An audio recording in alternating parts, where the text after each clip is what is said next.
Hello and welcome once again to an ARMA 3 E3 showcase, this time taking a closer look at fire support options. We've got a few things that we can introduce here. We'll be engaging a stronger force from range, calling in an artillery strike, close air support, and taking a brief look at our prototype context-sensitive tutorial system. More on that later. So to give you an idea of the enemy strength, we'll take a look at the base from roughly half a click away. There are two anti-air vehicles, one over here somewhere, and one just there, which I'll need to engage before sending in a couple of attack choppers.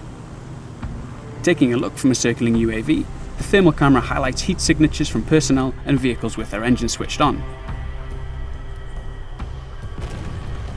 I might have mentioned that we've already called in one strike, which we're seeing the results of there. And if I can get into position and get a sight of our second target, we'll use our hint system to help us call in another. We know that there's a fair number of features and complexity associated with our game. Even those things which perhaps aren't so complex are nevertheless non-standard, so we accept that it's up to us to help introduce functionality. Things like this hint system are intended to be an unobtrusive method of offering support to the player. By unobtrusive, I mean that it's a modular system integrated into the missions themselves, which can be quickly disabled for those players more familiar with the game, accessed optionally for other players who might benefit from a quick reference for which keys to press, and so on. Okay, we've skipped ahead to the fireworks.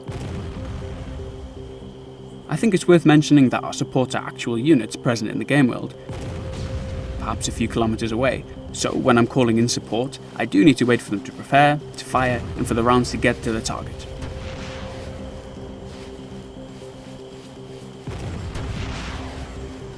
It also means that if the enemy is able to physically take my supports out, they won't be available to me.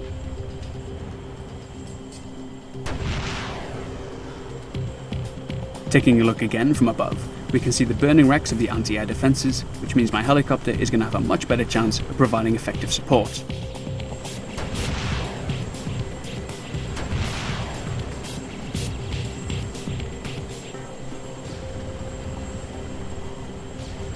Skipping a little closer into the base, we can see what kind of damage we're doing.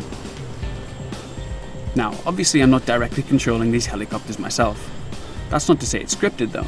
It's a case of our AI determining the highest value targets and engaging them autonomously. Part of the charm, and perhaps part of the challenge of playing ARMA, is the knowledge that these helicopters may be shot down in one playthrough and might wipe out every living target in the next.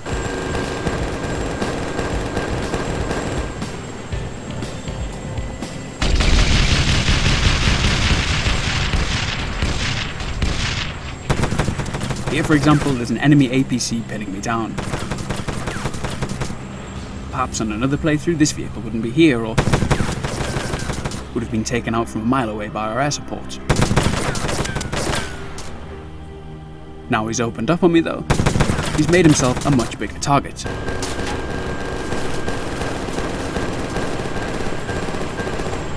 So now my support is engaging him, and I should be able to continue rambling around the base.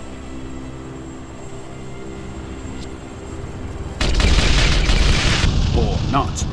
Of course, I could record another playthrough and maybe not run around the enemy position like a headless chicken, but I kind of want to demonstrate this aspect of ARMA.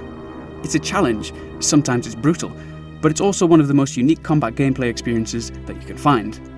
If we can just remove a few of the wonky barriers getting in the way, provide more intuitive controls, create more natural responses, then we can set back and say, alright, this is ARMA 3, this is our vision of war, now get to it.